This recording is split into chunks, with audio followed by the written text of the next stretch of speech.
हरे कृष्णा, राधे राधे। आज मैं आपके साथ माघ मास मातक अध्याय 30 लेके आई हूँ। तो हमने पिछले अध्याय में जाना था महात्मा पुष्कर ने नरक में पड़े जो भी थे उनको यातना से रहते तो उनको मुक्त कराया था उससे, यमराज जी के यहाँ से उन्होंने उनकी यातनाएं कम हुई थी उससे। तो अब आगे शुरू करते हैं। जय श्री गणेश वंदना और गणेश वंदना से करते हैं। ओम गण गणपताय नमः, ओम गुरुदेवाय नमः। तो इस प्रकार है जब महात्मा पुष्कर नरक के जीवों के उद्धार का विवरण सुन राजा दिलीप को महर्षि वशिष्ठ जी से बोले, हे मुने, आप इस इक्ष्वाकु वंश के गुरु और महात्मा हैं। आपको बारंबार नमस्कार है। माघ स्नान करने वाले के लिए कौन से मुख्य तीर्थ हैं, उनका विस्तार से वर्णन कीजिए, मैं सुनना चाहता हूँ। महर्षि वशिष्ठ जी ने कहा, राजन, माघ मास में आने वाली बस्ती से बाहर जहाँ कहीं भी जल हो उसे सब ऋषियों ने गंगा जल के समान बतलाया है। तथापि मैं तुमसे विशेषतः माघ स्नान के लिए मुख्य तीर्थों का वर्णन करता हूँ। पहला है तीर्थराज प्रयाग। ये बहुत विख्यात तीर्थ है। प्रयाग सब तीर्थों में कामना की पूर्ति करने वाला तथा धर्म, अर्थ को काम, मोक्ष चारों पुरुषार्थ को देने वाले हैं। उसके सिवा नैमिषारण्य कुरुक्षेत्र, हरिद्वार, उज्जैन, सरयू, यमुना, द्वारका, अमरावती, सरस्वती और समुद्र का संगम, गंगा का सागर संगम, कांची और त्रिवेकम तीर्थ बतलाया गया है। सप्त गोदावरी का तट है, कालंजर है, प्रभास है, बद्रिकाश्रम है, महाल्य है, ओंकार क्षेत्र और पुरुषोत्तम क्षेत्र, जगन्नाथपुरी, गोकर्ण और भृगुतुंग, पुष्कर, तुंग, भद्रा, कावेरी, कृष्णा, वेणी, नर्मदा, सुवर्णमुखी तथा वेगवती नदी, ये सभी माघ मास में स्नान करने के लिए मुख्य तीर्थ हैं। गया नामक जो तीर्थ है वह पितरों के लिए तृप्तिदायक और हितकर है। ये भूमि पर विराजमान तीर्थ है जिनका मैंने तुमसे वर्णन किया है। और अब राजन, अब मानस तीर्थ बतलाता हूँ, सुनो। उनमें भली भांति स्नान करने से मनुष्य परम गति को प्राप्त होता है। सत्य तीर्थ, क्षमा तीर्थ, इंद्रिय निग्रह तीर्थ, सर्वभूत दया तीर्थ, सरलता तीर्थ, दान तीर्थ, दम तीर्थ, संतोष तीर्थ, ब्रह्मचार्य तीर्थ, नियम तीर्थ और संतोष तीर्थ। इस तरह से ब्रह्मचार्य तीर्थ, नियम तीर्थ, मंत्र जप तीर्थ, प्रिय भाषण तीर्थ, ज्ञान तीर्थ, धैर्य तीर्थ, अहिंसा तीर्थ तथा आत्म तीर्थ, ध्यान तीर्थ और शिव स्मरण तीर्थ, ये सभी मानस तीर्थ हैं। मन की शुद्धि सब तीर्थों से उत्तम तीर्थ है। शरीर से जल में डुबकी लगा लेना ही स्नान नहीं कहलाता। जिसने मन और इंद्रियों के संयम से स्नान किया है, वास्तव में उसी का स्नान सफल है, क्योंकि वह पवित्र, एक स्नेह युक्त चित्त वाला माना गया है। जो लोभी, जुगलखोर और क्रूर, दंभी और विषय लोलुप है, वह संपूर्ण तीर्थ में स्नान करके भी पापी और मलिन ही रहता है। केवल शरीर का मेल छुड़ाने से मनुष्य निर्मल नहीं होता। मन की मेल धुलने पर ही वे अत्यंत निर्मल होता है। निर्मल जलचर जीव जल में ही जन्म लेते हैं और उसी में मर जाते हैं, किंतु इससे वे स्वर्ग में नहीं जा पाते, क्योंकि उनके मन की मौत नहीं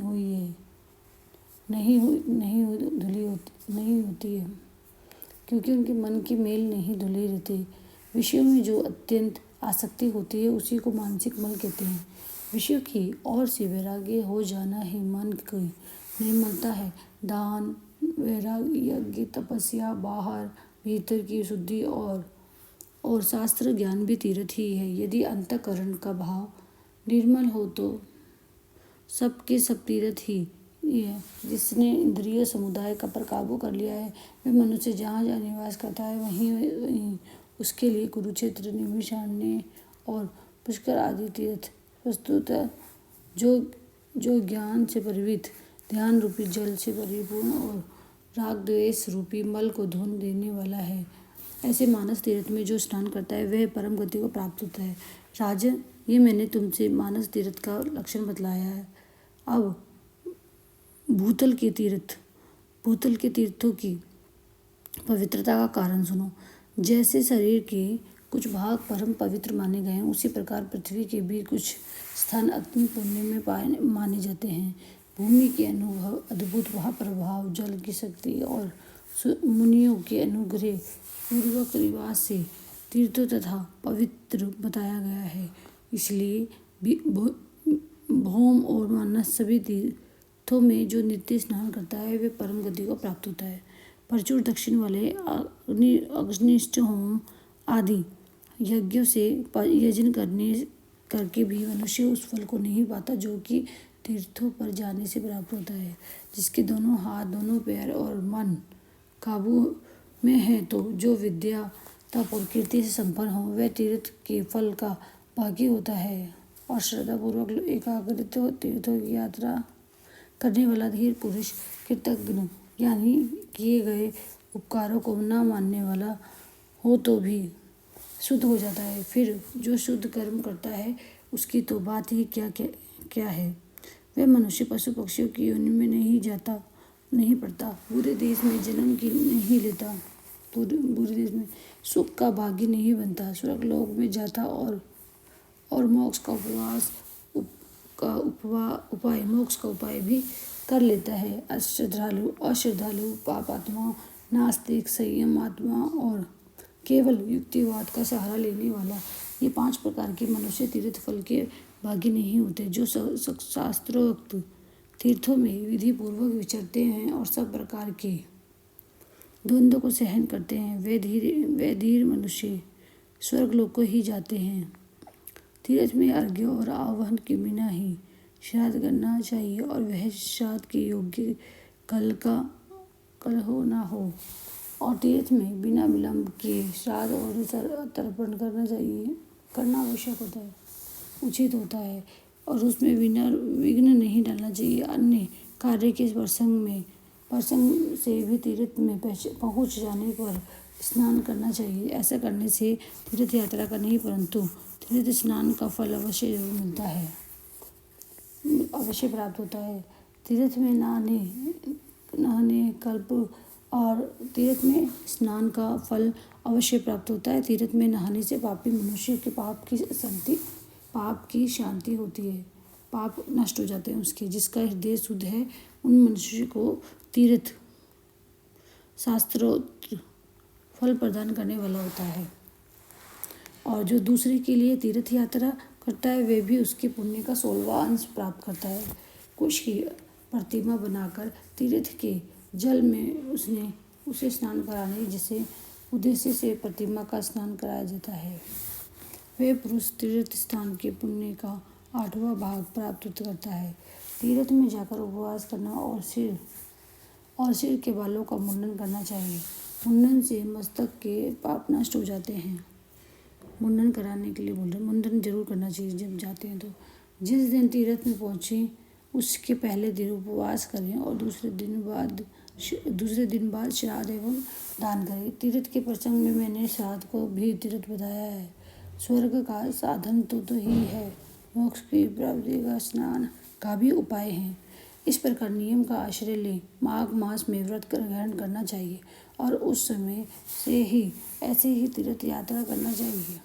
और माघ मास में स्नान करने वाला पुरुष सब जगह कुछ न कुछ दान अवश्य करे। बेर, केला और आंवले का फल, सेर भरकर घी, सेर भर तिल, पान, 16 सेर चावल, कुमड़ा और खिचड़ी, ये 9 वस्तुएं प्रतिदिन ब्राह्मण को दान करनी चाहिए। जिस किसी प्रकार की हो सके माघ मास को व्यर्थ नहीं जाने देना चाहिए, और किंचित सूर्योदय होते ही माघ स्नान करना चाहिए, और तथा माघ स्नान करने वाले पुरुष को यथाशक्ति शौच, संतोष आदि नियमों का पालन भी करना चाहिए। विशेषतः ब्राह्मणों और साधु सन्यासियों को पकवान भोजन कराना चाहिए। जाड़े का कष्ट दूर करने के लिए उन्हें सूखी लकड़ियों का दान करना चाहिए। रुई भरा हुआ अंगा और शैया, गदा यज्ञोपवीत लाल वस्त्र का रुईदार रजाई, जायफल, लौंग, बहुत से पान, विचित्र विचित्र कंबल, हवा से बचाने वाले गृह, मुलायम जूते और सुगंधित उपटन दान करें। और घी, कंबल, पूजन सामग्री, लाल अगर, धूप, मोटी वाली बाती वाले दीप और भांति भांति के नैवेद्य से माघ स्नान जनित की फल की प्राप्ति के लिए भगवान महादेव की पूजा करें। माघ मास में डुबकी लगाने से सारे दोष नष्ट हो जाते हैं और अनेकों जन्मों के उपार्जित संपूर्ण महापाप तत्काल विलीन हो जाते हैं। ये माघ स्नान ही मंगल का साधन है, यही वास्तव धन का उपार्जन है तथा यही इसी जीवन का फल है। इस तरह से ये बता रहे हैं। तो वो कहते हैं कि ना, भला माघ स्नान मनुष्य का कौन कौन सा कार्य नहीं सिद्ध करता। ये पुत्र, मित्र, राज्य, स्वर्ग, मोक्ष को भी देने वाला होता है। तो इसी तरह से हमारा माघ मास अध्याय 30 संपूर्ण हुआ।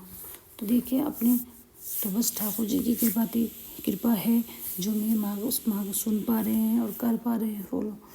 कुछ भी जो छोटे छोटे नियम ठाकुर जी की कृपा है, उसके बिना कुछ नहीं हो सकता। इसलिए कहते कृष्ण का नाम कृष्ण की कृपा के बिना नहीं ले सकती। हरे कृष्णा हरे हरे।